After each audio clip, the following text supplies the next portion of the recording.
प्रणाम सब गोटा के।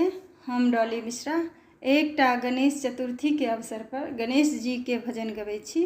नीक लागत तो अपन आशीर्वाद प्रदान कर। गौरी शंकर के अंगना में नाचत गणेश, गौरी शंकर के अंगना में नाचत गणेश, नाचत गणेश जी नाचत गणेश, गौरी शंकर के अंगना में नाचत गणेश।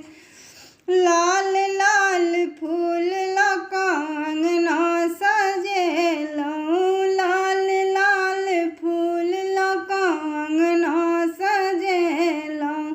कार्तिक के संग में नाचै छत गणेश, गौरी शंकर के अंगना में नाचत गणेश, गौरी शंकर के अंगना में नाचत गणेश।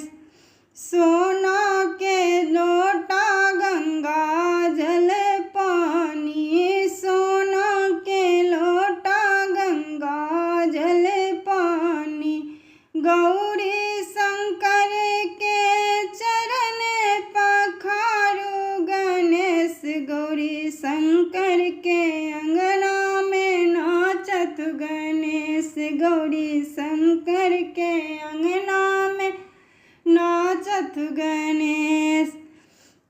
भस्म विभूति सौथारे सजाओल, भस्म विभूति सौथारे सजाओल, गौरी शंकर के लगाबू गणेश, गौरी शंकर के अंगना में नाचत गणेश। अड़हुल गुलाब फूल माला बनेलौं, अड़हुल गुलाब फूल माला बनेलौं, गौरी शंकर के पहिराबू गणेश, गौरी शंकर के पहिराबू गणेश, गौरी शंकर के अंगना में नाचत गणेश। कार्तिक जी के संग में नाचत गणेश। भोले की जय तप मैया की जय हो, भोले की जय तप मैया की जय हो।